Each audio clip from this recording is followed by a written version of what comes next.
Tonight, a new measure of President Trump's job performance. An NBC News Stay Tuned poll showing a majority of American adults disapprove of how he's handling the job. And 60% of Americans also say the country is on the wrong track under his leadership. That national feedback coming as Trump approaches the 100th day of his second term this week, a term so far focused on things like reshaping the world economic order. Americans concerned about the prices they'll pay, even as threats of tariffs have led to negotiations. We're going to be taking in a tremendous amount of money. We're going to be taking in a lot of jobs, a lot of plants and factories. They're already coming.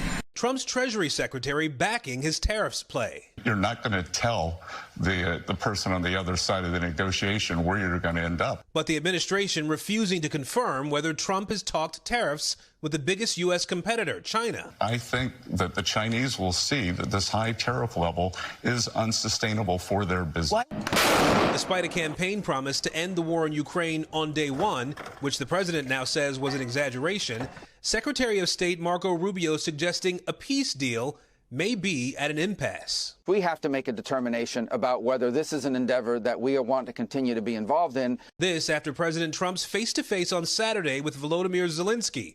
The president also sharing skepticism on social media about whether Russia wants to stop the war. Democrats worried about Trump's next move. To just abandon Ukraine after all the sacrifice that they made, it would just be a moral tragedy.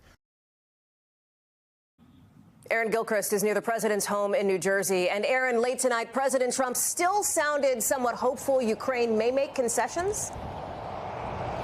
Hallie, the president was asked if he thought Zelensky was willing to give up Crimea, the area annexed by Russia in 2014. The president said, "Oh, I think so," which is the opposite of what President Zelensky has said as recently as last week.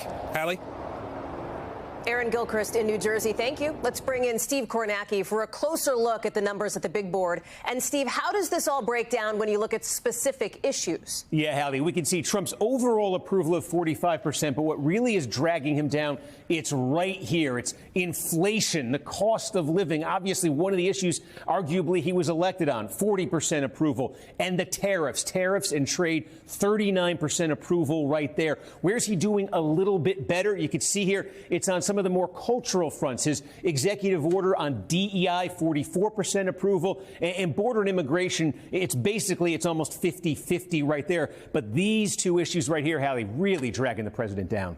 There's also some revealing trends when you look at the gender gap, too, right? Yeah, a new look at it, a twist here. We always talk about the gender gap. It's been around forever. What happens, though, when you combine gender with generations? I think this is very revealing from our new poll. Trump's approval rating here. Gen Z, this is voters under 30 years old. Men under 30, 45% job approval. And that number's not too far off what you see in other generations among men and other generations that you see among women. Which one of these is not like the other? It's right here. Trump among Gen Z women under 30, falls off a cliff. And Hallie, it's not just Trump's approval rating. Issue after issue in this poll, the most progressive side of the political spectrum is concentrated right here, women under 30.